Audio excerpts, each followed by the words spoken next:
Nous ne cessons de prier pour vous. Nous demandons que vous soyez remplis de la connaissance de sa volonté, en toute sagesse et intelligence spirituelle. Colossiens 1:9.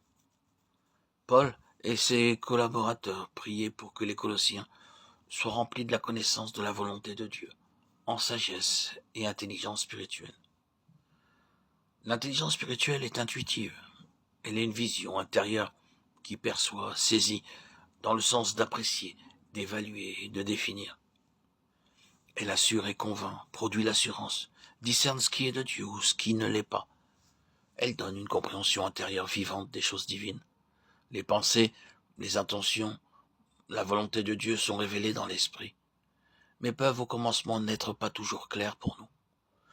Il nous faut les présenter devant le trône dans un exercice persévérant, afin d'apprécier les mouvements de la vie dans notre esprit à l'égard de ce que nous présentons, et cela jusqu'à ce que dans l'esprit, la chose exposée soit pleinement définie, et que l'esprit atteste la volonté de Dieu, en témoignage dans notre esprit avec la vie et la paix.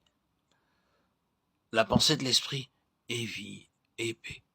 Le Saint-Esprit rend témoignage dans notre esprit. Romains 8, 6, 16. Il serait dangereux d'engager dans une place et confier des responsabilités à des hommes concernant les choses de Dieu sans cet équipement.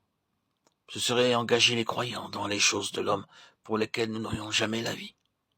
Ce serait introduire la mort, car où l'homme entre, la vie se retire. Il ne peut y avoir l'homme et l'esprit qui dirigent. Retenons que Dieu ne s'impose jamais. Paul, dans la déclaration de Romains 1:9, Dieu que je sers en mon esprit, désigne l'organe du service. Il servait sur la base d'une connaissance procédant d'une révélation de la pensée et de l'intention de Dieu dans son esprit. Examinons Actes 19:21 à la lumière de Romains 1:9. Paul forma le projet d'aller à Jérusalem en traversant la Macédoine et l'Achaïe. La traduction de ce passage est quelque peu malheureuse. Elle suggère la pensée que Paul était l'auteur de ce projet, qu'il en avait en quelque sorte l'intention et l'initiative. La traduction littérale que nous citons ci-après corrige cette interprétation et en modifie le sens. Le projet d'aller à Jérusalem croissait dans l'esprit de Paul.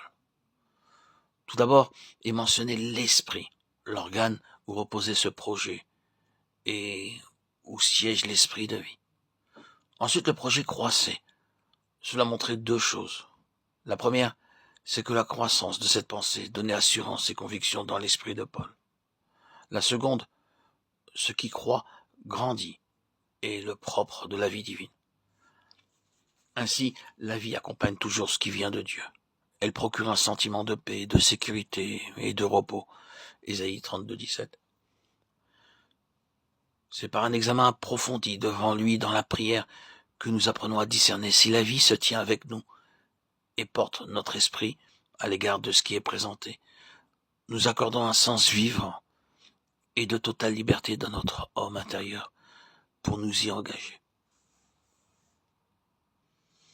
Ceci est également une révélation de la souveraineté et de l'initiative de Dieu dans son œuvre. C'est lui et lui seul qui en a le gouvernement. Il ne saurait admettre ni accepter une quelconque suggestion venant de nous-mêmes. Il demande de ses serviteurs une croissante dépendance du trône en union avec lui, pour être là où il veut, quand il le veut, et pour ce qu'il veut.